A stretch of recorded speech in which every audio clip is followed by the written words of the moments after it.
So I don't know how much time I have. 20 minutes. Let's just go over this stuff quickly. Um, and by the way, I'm not sure if I'm still on the old session in terms of the chats.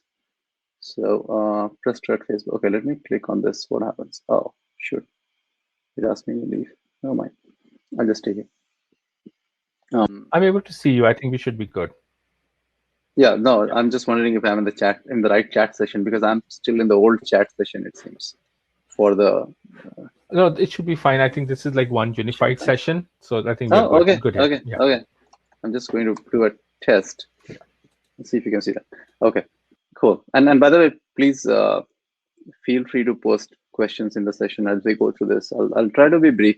So Tim, I think, covered a lot of this earlier today. So I'll try to kind of zoom through the stuff that is already covered and focus more on things that maybe are slightly more long range, right? And this was kind of a mission statement that we had at Facebook. We created this as part of a Presto team mission.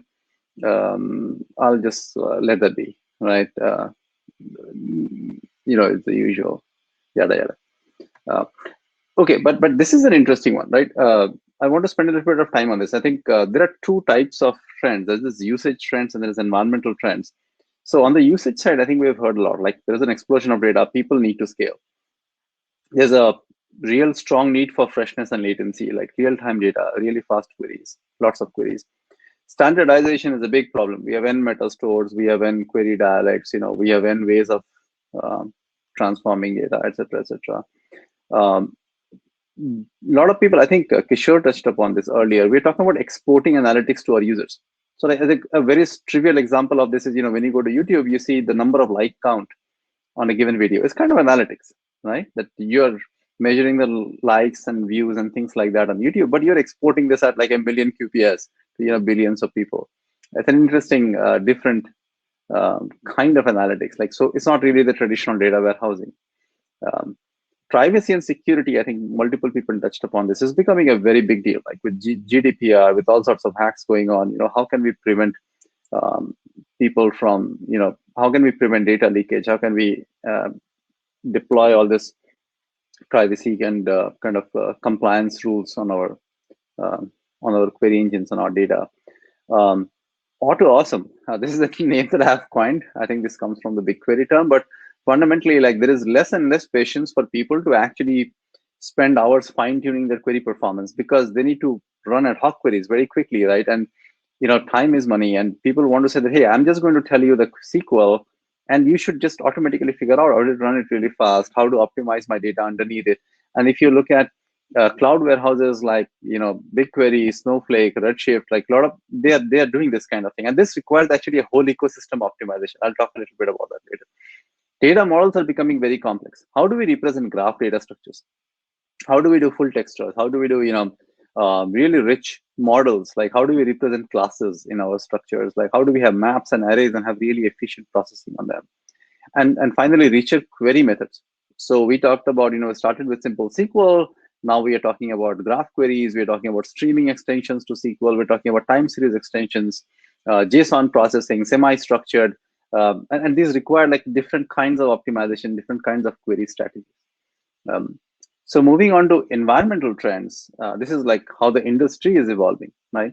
I don't mean environment in the environment sense, right? This is about more about like the computer environmental trends. Uh, Storage disaggregation is a big deal, right? S3 and all these blob stores, like your storage is separate, your computer is separate. A lot of people talked about this scaling, horizontal scaling. This comes from the data explosion. Your machines are getting smaller, but you get way more of them, right?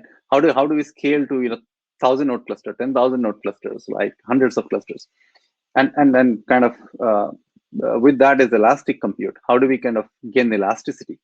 Like machines are coming in, going out, spot instances. Like you want to be able to leverage, quickly spin up, turn down machines, and kind of still the query should continue to work. Power efficiency is one of the interesting things that is coming in at Facebook a lot. Hey, we have a lot of data centers.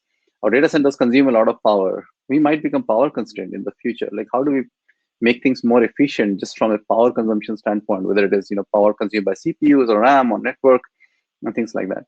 And I think global optimization I touched upon. Like, how do we is beyond the query engine. Like, how do we have much richer metadata or much richer stats? How do we automatically optimize the data layout so that query patterns can get faster? And finally, engineering efficiency. We have an explosion in the number of tables and the amount of data and the number of users who want to be data enabled, so to say. And we can't really scale our engineering. So we have to find out superscaler or the superscalar ways of scaling our data with not really the linear scaling of the number of engineers. So Facebook data is growing by whatever, 2x, 10x. A lot of our data is growing by 10x in some cases, right? You cannot just keep 10xing your engineering team. So we have to find much more engineering efficiencies out of the system to figure out how to deal with that. So I was going through my old albums, and this one was interesting. This, I don't know if uh, people know about this group. This group is called Four Non-Blondes. They were really good, all girls rock group, right? And their big hit album was called Bigger, Better, Faster, More. And it got me to thinking that, hey, this is a great way to describe some of the stuff we are doing in Presto and in the overall ecosystem at Facebook.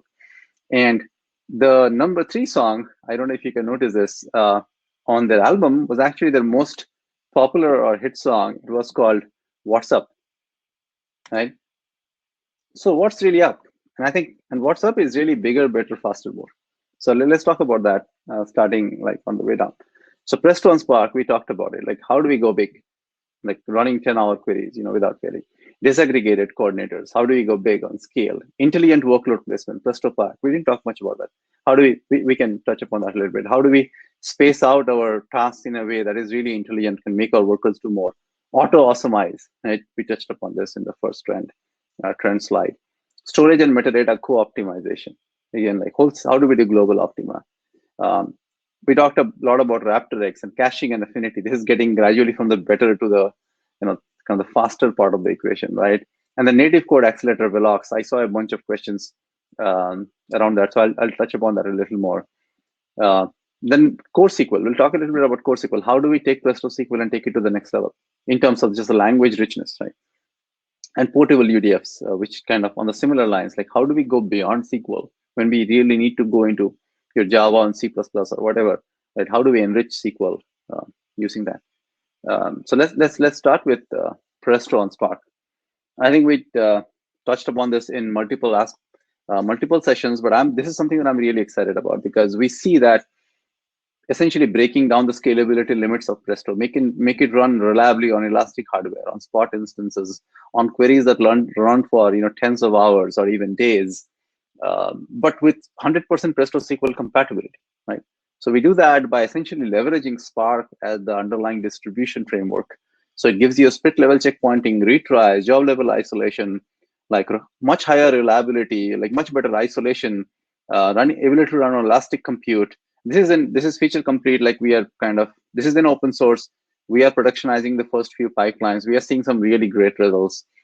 We are able to share resources with our broader Spark clusters, and the overall kind of the machine kind of resource allocation framework. This is really cool, right? So this is kind of from the bigger end of the spectrum.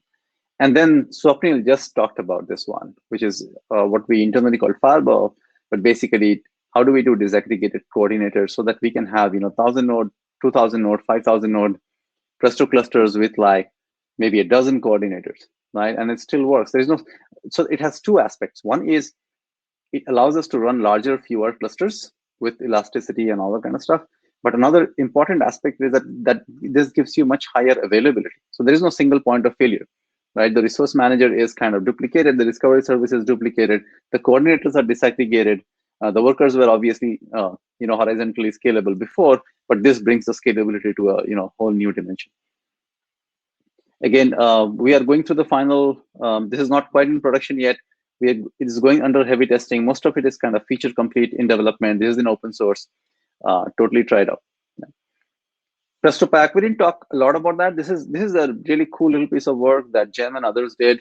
The idea is basically about today the workload placement is Presto is pretty random, and this is actually cool because with disaggregated storage, you can do any work can run on any node, but this doesn't really give you a very good kind of what should I say, uniform placement. So we should be able to do much better by intelligently deciding which piece of task goes where. So for example, in RaptorX, we choose an affinity-based model so that we can better leverage caching. But in batch mode, where there is no caching, you should be able to choose, say, a CPU-based model or a memory available-based model. So we have been trying these different models. For batch, we tried memory availability-based model, and we got a 23% higher throughput, which is actually a pretty big deal at Facebook scale. Right? And again, this is kind of beginning to land. I think we are doing some shadow testing. Um, okay, this is an area that we haven't done a lot of work, and this is something that I think we should do a lot of work on, and we'll probably do it. But how do we make our warehouse auto-awesomized?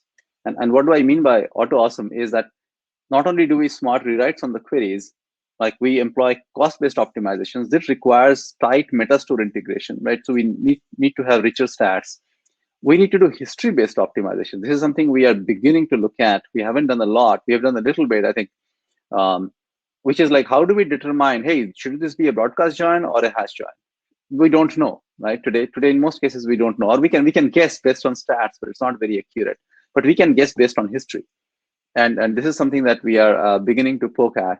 Say, hey, we have a lot of these repetitive query patterns. Can we use historical data to make much better judgment calls on what the right execution strategy should be? Speculative execution, somebody asked me this question. Yes, we are looking at it.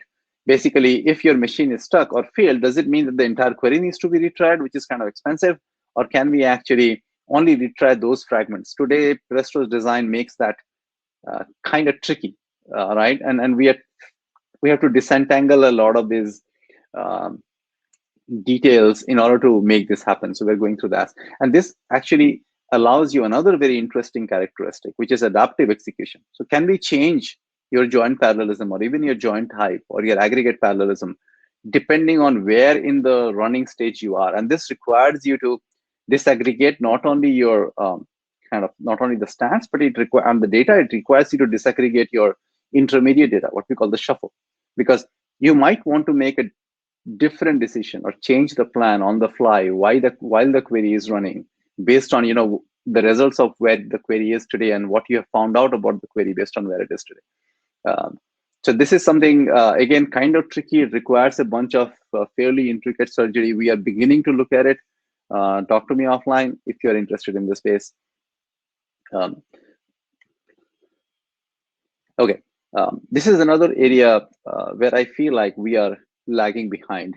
And I touched upon this earlier in the chat group, that one of the problems we have today is that the storage and metadata space is very fragmented. So even though all of us use Presto and Spark, the reality is that some people use Arc, some people use Parquet, some people use S3, some people use GCS, some people use HDFS, some people use Hive Metastore, some people use Iceberg, some people use Delta.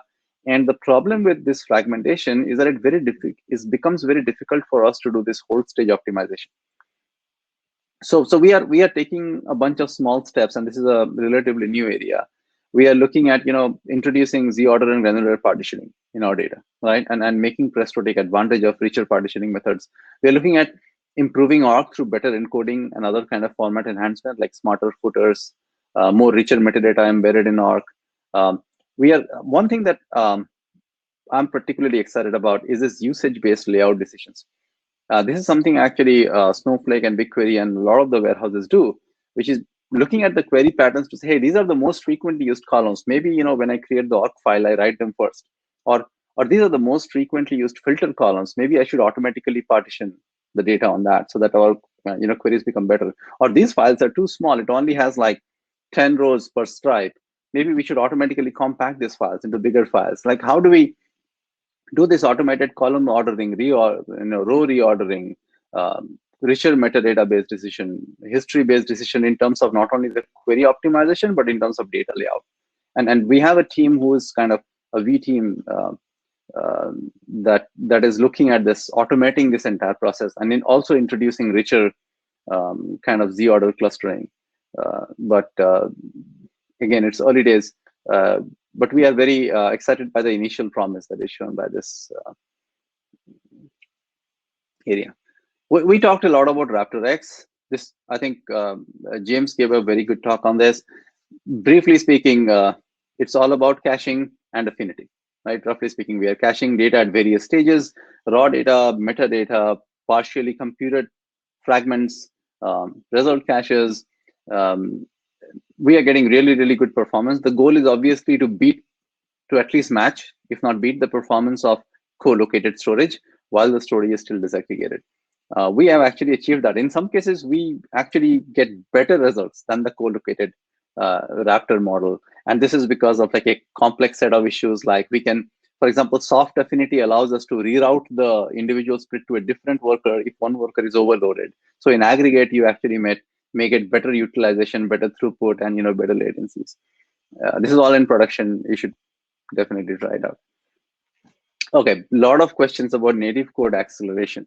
So let me spend a little bit of time on that. This is this little graph on the right. The leftmost bar, which is 0, this indicates where the Java code is faster. And the rightmost bar is 10, which is indicate where the C++ node is 10x faster than, an order of magnitude faster than Java. Now, the graphs on the two extremes are really thin, right? But if you notice, the median of this is kind of 5 or 4, 0, 1, 2, 3, 4, which is pretty astonishing because we have spent a lot of time, tuning our Java eval. And what we are finding now with our C++ native vectorized eval is that we can, on at least the initial fairly simple and admittedly somewhat biased query patterns, right, which are just doing filter, project, aggregate, whatever, on a single node, we are seeing 4x better CPU performance. And memory performance is better too. We haven't fully measured that. So how do we achieve that? We essentially have taken this fairly large task of rewriting the core eval engine of Presto in C++, right? And during this process, we are really going all out. Like we are doing very, very tight native memory control. We are exploiting all the nooks and crannies of C++ template metaprogramming. We are, explicitly calling SIMD intrinsics. We are doing state-of-the-art vectorize and code gen techniques. We have a team in LLVM. We're trying to code gen the most, the slowest and the most complex expressions, and hook them into this, into the kind of the eval tree on the fly to get better results. And these results don't reflect that, by the way. And the other nice thing what we are doing, going back to this unification convergence theme, that this is being built as a standalone library and this can potentially be used beyond Presto. So we are using it in Spark. Initial results look really good. You can think of it like a Photon equivalent. We are using it in our streaming processing system called Extreme. It's not in production yet. This is fairly early in the development phase. Initial numbers look really good. We intend to open source it at some point. We are gradually opening up access to some of our, early adopters, partners. Again, if you're interested, talk to me offline. We can give you more details or early access and things like that.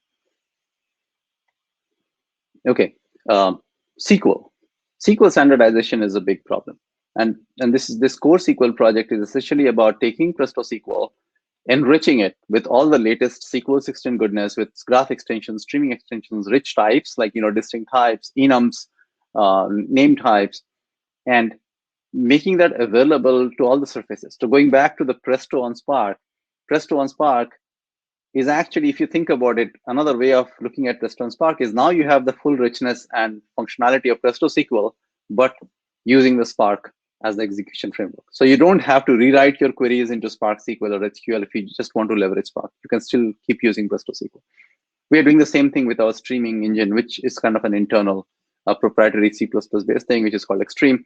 We are embedding Velox. We have a core SQL C++ front end that a team is writing, the UPM team is writing. I think this is a very interesting and exciting kind of world where we really want to align on the dialect, right? So the grammar and the main parser of core SQL, Srini has written this new Java CC based grammar. This is directly derived from SQL 16 standard. We have added all the Presto extensions to it. We have added graph and streaming extensions. We are adding graph and streaming extensions to it. Check it out. It's already open source. We are doing some lightweight integration with Presto right now. Hopefully a deeper integration, which will essentially get rid of the existing Presto Antler-based parser and replace it with this one, is on the way. And portable UDFs. So this is a very common problem. People often say that, hey, Hive UDFs, are only Java only. They run in Spark. They don't run in Presto. Presto has its own way of writing functions, but that is embedded Java. We have a lot of code which is in Java, but we also have a lot of code which is in C++, with Hack, in Python. And how do we reuse this when we want to break the shackles of SQL and go into deeper programming? Um, so portable UDF is our method. Wrong is the person driving this from the Facebook side. The idea is that you establish certain protocols of metadata and the data plane on how to interface with out of process. And we currently have Thrift. We want to add Presto page to it to efficiently execute out of process functions and make the result of that function available to the eval engine. And we have this working for Java. We hope to have this working soon for C++. This gives a lot of flexibility in terms of extending the engine with functionality that you have already built in the form of libraries, especially if it is in other languages, non-Java language. So that was kind of our bigger, better, faster, more. So one final thought I wanted to leave everyone with is, like, do we have too much?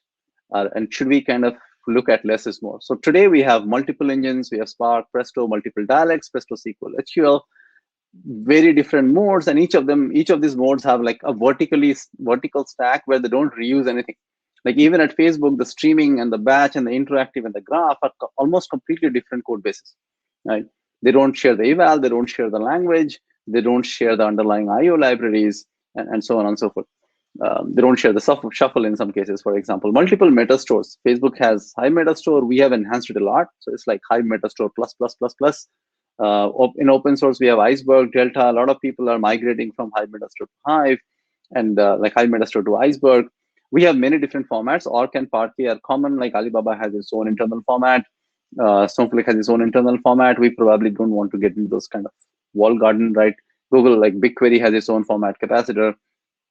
And then there is ML, right? We have a lot of people who are using PyTorch and TensorFlow, and these ML pipelines also need feature engineering. They also want, to dynamically transform the data as it goes up into the training stack, right? So what are our opportunities here? And I feel there are a lot of opportunities for convergence. Like Presto Spark is a good example of convergence on the language front. Velox is a good example of like convergence in the eval front, right? Can we converge on Metastore, for example? Can we converge on file formats? Are Orc and Parquet really that different? If we put our minds together and created a really, really good format, maybe take either Orc or Parquet and extend that so that it covers all of our needs.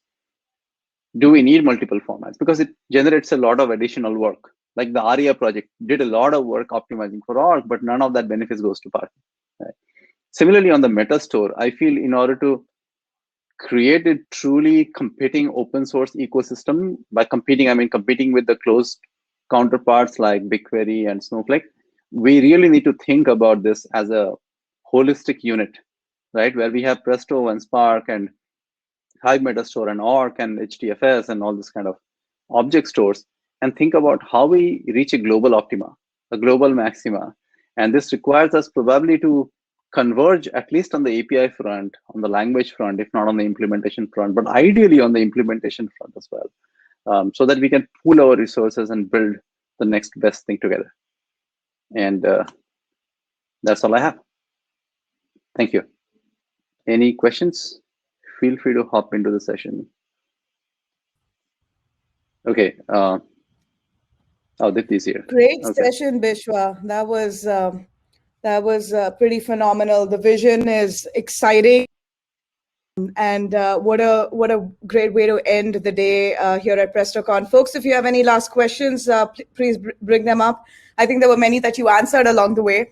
There were questions of the native worker. There were questions on the resilience and the fault tolerance of it for Spark, things like that. So a lot of things that are answered along the way. So thank you so much for a great way to end PrestoCon.